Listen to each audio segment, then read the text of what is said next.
To understand why Burkina Faso's leaders are taking this position and are very adamant about it, you got to look at the history.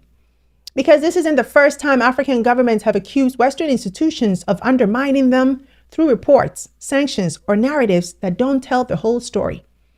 Think about it.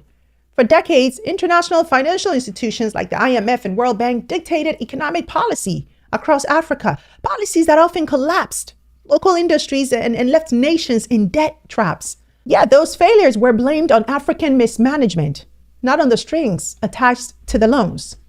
Or look at leaders who try to push back. Kwame Nkrumah of Ghana, Patrice Lumumba of Congo, Thomas Sankara of Burkina Faso, Muammar Gaddafi of Libya, each in their own way challenged outside interference. And what happened?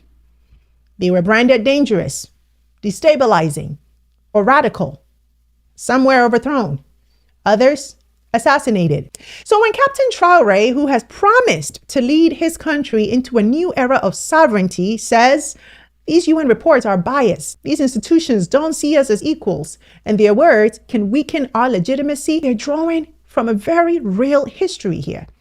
A history where Western institutions often had the final word, and African leaders who resisted pay the price. That's why some in Burkina Faso see this expulsion not as defiance, but as correction, as part of a larger movement of African nations saying, we will tell our own story on our own terms.